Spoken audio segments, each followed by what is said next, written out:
probably find it hard to imagine what it's like to run a big house with a dozen or more servants. Well, believe me, it is hard work, and it's an art.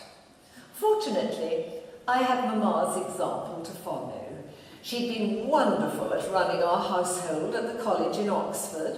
And of course I was 28 when I got married, and not some slip of a girl who was intimidated by the housekeeper and a cook. When we first moved into Cufnells, there was lots of planning to do as well. Schemes for the sort of people we would invite down for the weekends. I wanted the sort of artists and writers we had mixed with at Oxford, but I had to think of Reggie now as well. He used to like shooting weekends, and weekends for cricket and billiards. He was good at billiards, and after a game with the men would always come out a sovereign or two to the good. He was good at cricket too. In fact, he used to play for Hampshire quite regularly.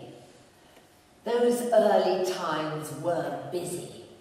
We had to meet all the neighbours from the nearby big houses. Northerwood was less than a mile away, and Coxlease just the other side of the village. We had hardly settled into the place, or so it seemed to me, than I was in what was called a delicate condition. It was a great joy when my first boy was born. We called him Alan. 2 years later, we had our second son. We christened him Leopold Reginald, Leopold after the prince, and Reginald after Reggie, his father. Everything changed with the birth of the boys. My life was centred around them for a few years.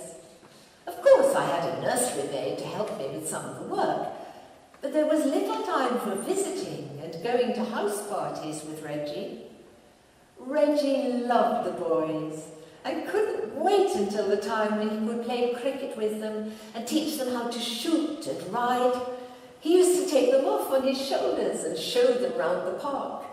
We had a cricket field built at Cufnells, I think so that the boys would have somewhere to play when they grew older.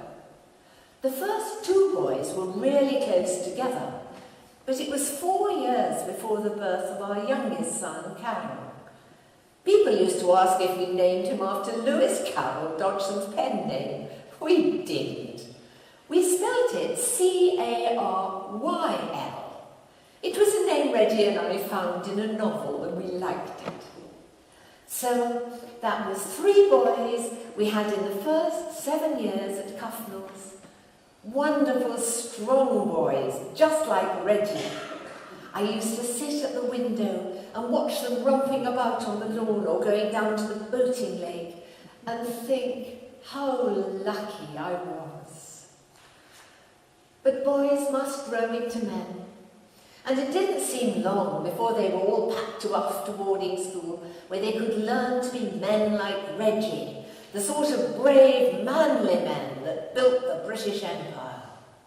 They came back for the holidays, of course, and those were joyous times of parties and tennis and riding and meeting up with the young neighbours from the big houses. It was so sad when they went to go back to school. I always used to weep when they were leaving, though I hid my tears, of course. I expect they did the same. There were a lot of social duties that one had to perform as the owner of the most important house in the Lyndhurst area. Making sure the social calendar went successfully and that no one was missed out or received more attention than they deserved. Trying to add to the life of the intellectuals of the forest was another of my ambitions. I used to invite writers and artists and thinkers down to Cufnells. Of course, we regularly attended services in the local churches. We had a Hargreaves pew right here in St. Michael's. There it is, that one in the front. It was fortunate that the church had been completely rebuilt a few years before I came to the village. Lord Leighton had done a wonderful mural of the wise and foolish virgins behind the altar.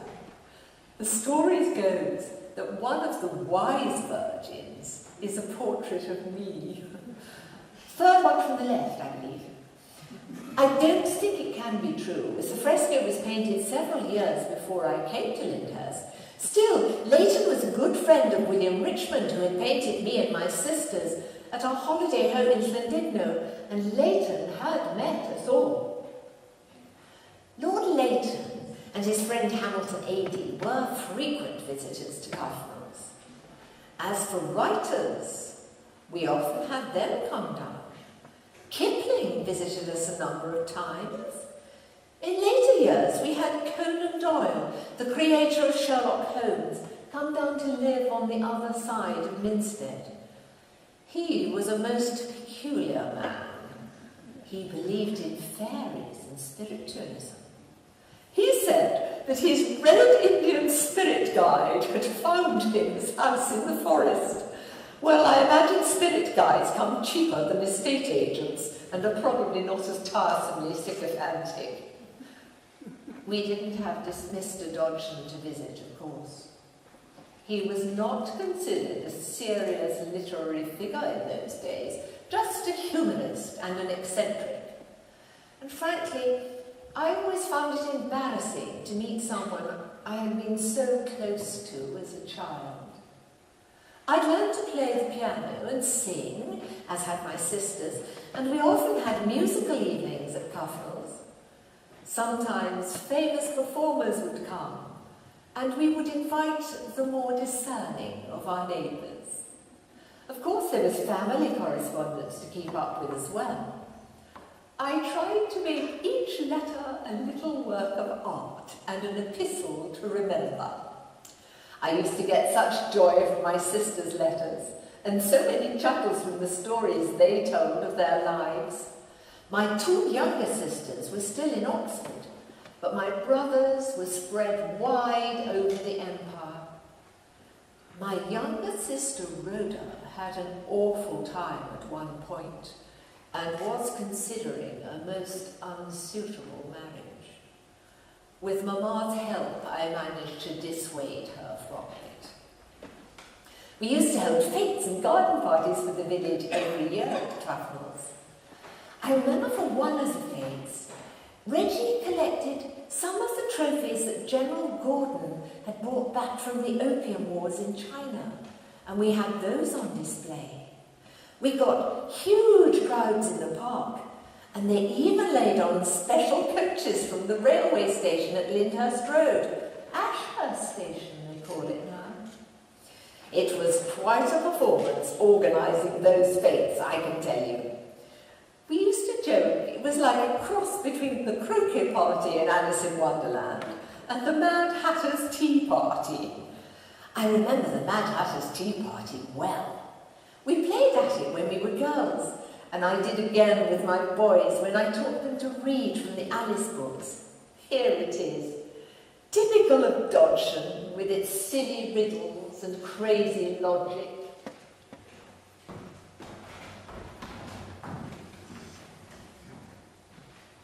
There was a table set out under a tree in front of the house, and the March Hare and the Hatter were having tea at it. A dormouse was sitting between them, fast asleep. The Hatter opened his eyes very wide and said, "Why is Raven like a writing desk?" "Come, we shall have some fun now," thought Alice. "I'm glad they've begun asking riddles. I believe I can guess that," she added aloud. "Do you mean that you think you can find out the answer to it?" said the March Hare. "Exactly so," said Alice.